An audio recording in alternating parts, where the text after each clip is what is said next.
Colin Kaepernick appears in an advertisement marking the 30th anniversary of Nike's Just Do It slogan.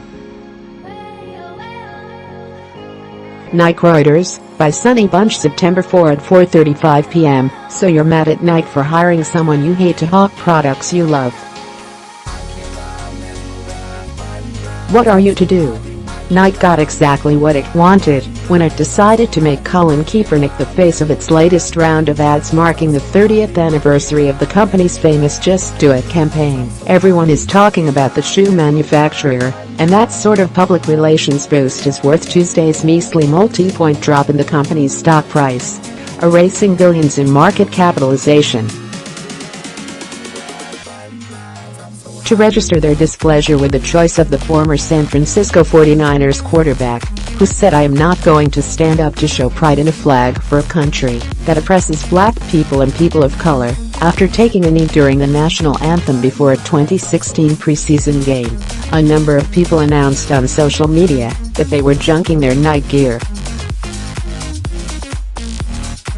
The tops of socks were cut off in order to remove the offensive swoosh. Kicks were kicked into the fire so feet could be free of the oppression of disagreement.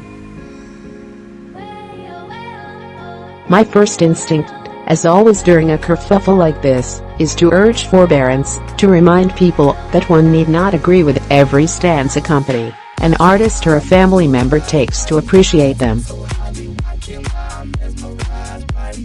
After all, progressives have rather quickly set aside decades of complaints about sweatshop-like conditions in Nike factories to applaud the firm's efforts to woke-wash its image. Certainly conservatives could do the same when it comes to Kaepernick's protest in anthem time.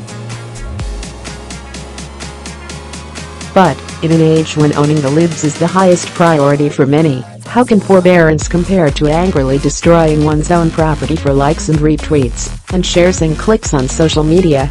If you can't turn the other cheek, a sick burn is better than burning your shorts. I don't think any tagline in history has been more easily memed than "Believe in something."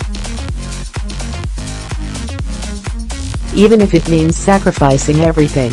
You can stick that motto, or a play on it, on just about anyone. Paul Manafort, Thanos, an Aztec priest preparing to rip the beating heart from a man's chest, to ensure the return of the sun during an eclipse, to show it is an empty platitude designed to make people feel good about themselves, one made all the more empty when it is applied to someone who, while not setting foot on the field, is still racking up advertising dollars. It may be gratifying to punch up against a massively powerful corporation and the incredibly wealthy face of that corporation, but it doesn't solve the problem in your closet, does it? There's that stylized checkmark looking back at you. It fills you with